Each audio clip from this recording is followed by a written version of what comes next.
ल गाइजहरु ककललाई चाहिँ यस्तो आलुको ढिँडो चाहिँ खानु भएको छ है। यहाँ चाहिँ ओक्लीमा कुदिराख्नु भएको छ हाम्रो दिदीले।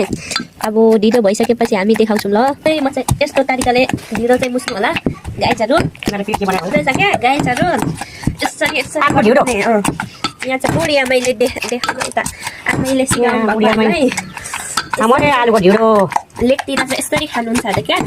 अनि हामी पनि बेसीको मान्छेले यस्तो कुखुराको मासुमा लसुनको झोलमा गुन्द्रुकको झोलमा मिठो हुन्छ अरे कुखुराको मासुमा। अहिले खाँदाखेरि पनि देखाउनु पर्छ गाइजहरूलाई। तर गाह्रो हुने रहेछ क्या जिममा खेलेर भने एक्सर्साइज हुने रहेछ होइन। के बोले भाइ के बोले के बोले के जथाभावी बोले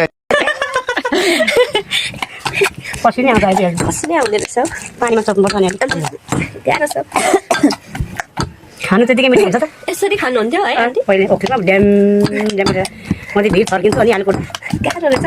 तपाईँले अस्ति हामीलाई खुवाउनु भएको थियो नि यस्तो मिहिनेत गरेर गर्नुभएको त्यही भएर खानु लाग्यो होला त्यही भएर एकदम नबोलाउनु भयो एकदम नबोलाउनु एकदम टोक्ली बस्छ भने के थाहा जाने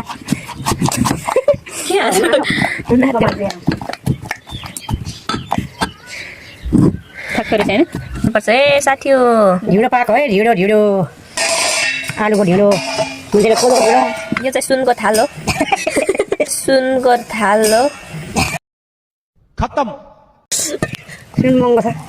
यसरी चाहिँ नौनी घिउ जस्तो निकालेर चाहिँ आयो ढिँडो कस्तो दामी गिर्खा भएछ। त्यही पनि हामी खान्छौँ निल्छौँ अलिक बिस्तारै कुट्नुपर्छ पहिले ठेक्लै आमामा काठमाडौँ कति खान्छ यति खाँदा डम्मै हुन्छ नि।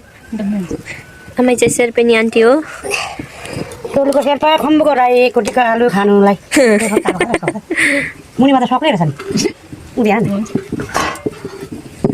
अब यो चाहिँ राम्रो हुन्छ है बिस्तारै घन पनि लाउने है जम्मा 2 घन हो हाम्रो। म कुट्ने छँदैछु क्या यति खाँदा मैले भनेको आइज कुरा भनौँ भिन्दा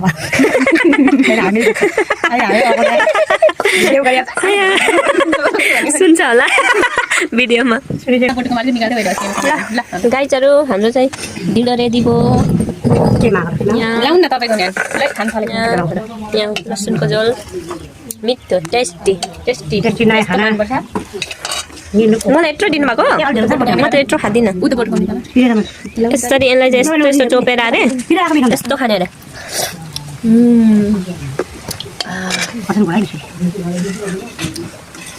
आलु होइन तातोमा लाउनु हुन्थ्यो अरे।